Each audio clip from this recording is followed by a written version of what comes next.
River Phoenix एक बेहद talented अभिनेता जिसका दिल भी उतना ही अच्छा था, लेकिन 30 अक्टूबर 1993 को उसकी अचानक मौत ने पूरी दुनिया को झंझोर कर रख दिया। बचपन से ही रिवर फीनिक्स दूसरों से काफी अलग था। वह सिर्फ एक टैलेंटेड एक्टर ही नहीं बल्कि पर्यावरण और पशु अधिकारों के लिए भी काफी पैशनेट था। उसे हॉलीवुड की चमक दमक से नफरत थी और वह एक नॉर्मल जीवन जीना चाहता था। अपनी शोहरत के पीक पर भी उसने अपने प्लेटफॉर्म का इस्तेमाल उन्हीं मुद्दों के लिए किया जो उसके लिए मायने रखते थे। उसका टैलेंट काफी असाधारण था। Stand by me, running on empty और माय ओन प्राइवेट इडाहो जैसी फिल्मों में उसकी परफॉर्मेंस ने हर किसी को हैरान कर रख दिया था।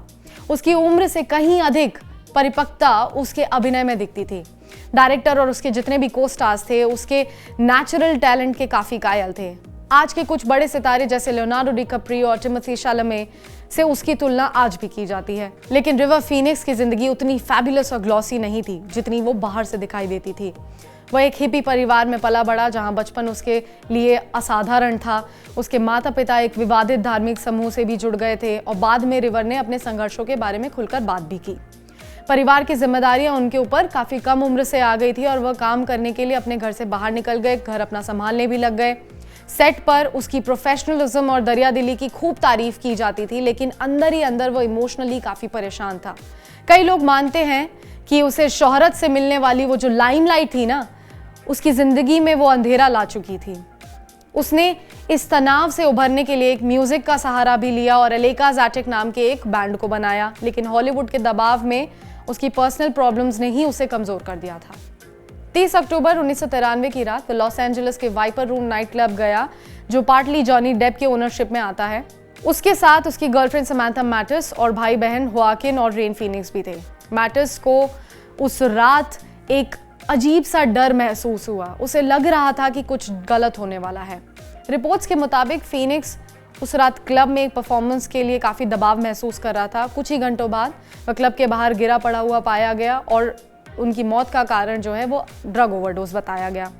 उसके भाई हुआकिन ने 911 पर कॉल करके मदद मांगी, लेकिन तब तक काफी देर हो चुकी थी। रिवर सिर्फ 23 साल के थे जब वो चल बसे।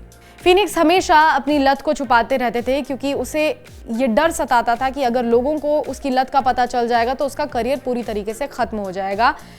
इस लत ने उसकी गर्लफ्रेंड प्लिम्पटन के साथ भी उसके रिश्ते को बर्बाद कर दिया था।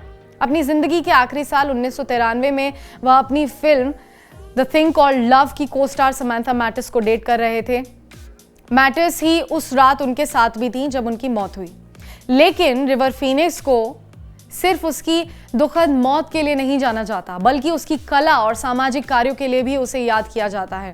उसका प्रभाव आज भी हॉलीवुड में महसूस किया जाता है। कई लोग मानते हैं कि अगर वो आज जिंदा रहता तो न सिर्फ एक महान अभिनेता और निर्देशक बनता बल्कि पर्यावरण और सामाजिक मुद्दों के लिए भी बहुत ऊंची आवाज उठाता।